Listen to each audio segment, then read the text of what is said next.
फिर इसी प्रकार से अगला सवाल है क्वेश्चन नंबर 26 चैप्टर 2B का, यानी प्रश्नावली 2B का अगला सवाल जिसे हम इस वीडियो में सॉल्व करेंगे वो है क्वेश्चन नंबर 26।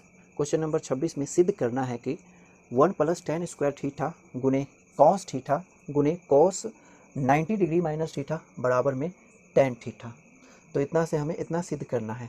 तो लेफ्ट हैंड साइड से सिद्ध करना शुरू करेंगे। लिखेंगे लेफ्ट हैंड साइड से, यानी बाएं पक्ष से इसे सिद्ध करेंगे। तो बाएं पक्ष में डेटा क्या है, यह है 1 + tan स्क्वायर ऑफ थीटा गुने में है cos ऑफ थीटा और उसके भी गुने में है cos of 90 degree minus theta. इस तरीके से है डेटा।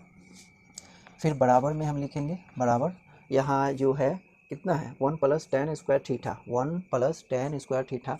इसके बदले में हम इसकी आइडेंटिटी लिख सकते हैं, वो होती है सेक स्क्वायर थीटा। तो 1 + tan स्क्वायर थीटा के बदले में हम क्या लिख देंगे, सेक स्क्वायर थीटा। ठीक, और यहाँ जो है ये क्या चीज़ cos थीटा, इसे रहने देंगे cos थीटा, और इस वाले टर्म को ये थीटा लिखेंगे और इस वाले टर्म को पूरा कोण के रिस्पेक्ट में चेंज करें तो ये लिखा जाएगा साइन ऑफ थीटा।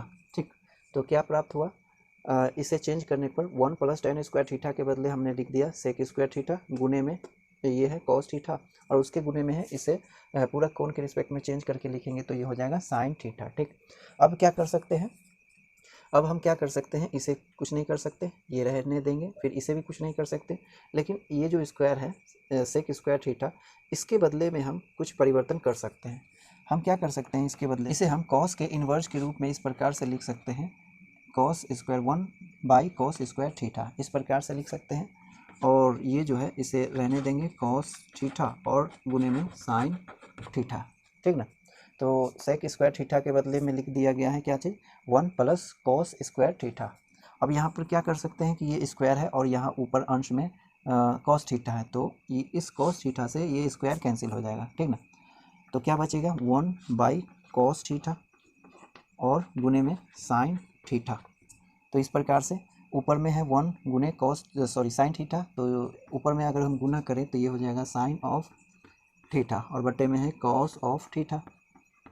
तो cos ऑफ थीटा बटे साइन ऑफ थीटा, यानी साइन थीटा बटे cos थीटा, इसके बदले में हम tan अनुपात को लिख सकते हैं। तो साइन थीटा बटे cos थीटा बराबर हो जाएगा tan थीटा। ठीक ना, तो ये RHS में जो चाहिए कितना चाहिए, tan थीटा, तो tan थीटा हो गया, बराबर में लिख देंगे क्या चीज़ RHS, इसीलिए ये हो गया प्रूफ्ड, तो लिख देंगे प्रूफ्ड।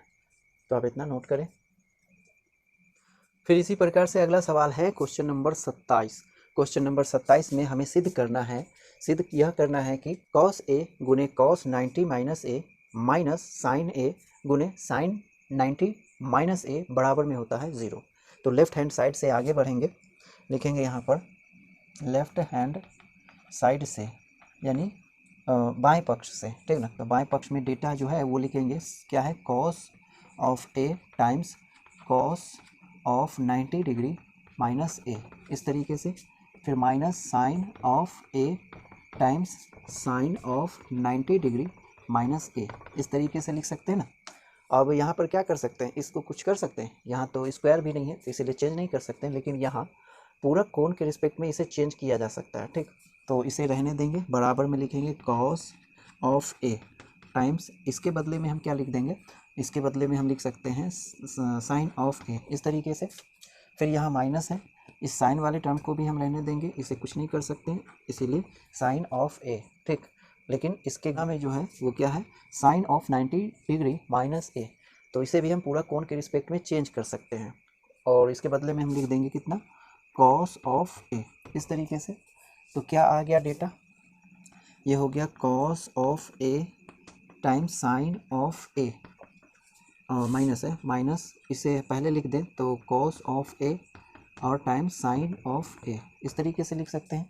तो cos A और साइन A का गुणनफल माइनस cos A और साइन A का गुणनफल, जितना ये गुणनफल होगा उतना ही गुणनफल ये भी है, इसीलिए ये दोनों आपस में घट करके कितना रिजल्ट देंगे, ये रिजल्ट देगा 0।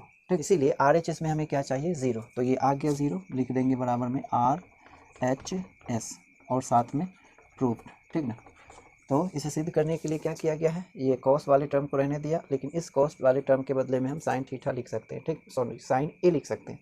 फिर ये साइन ए को रहने देंगे और इसके बदले कॉस ए लिख देंगे। तो इतना और इतना दोनों गुणनफल बराबर है और एक दूसरे का घटाव में है, तो इतना माइनस इतना घट करके 0 हो जाएगा। तो RHS में हम पहुँच जाएंगे और इसीलिए लिख देंगे प्रूफ, ठीक ना। तो आप इतना नोट करें।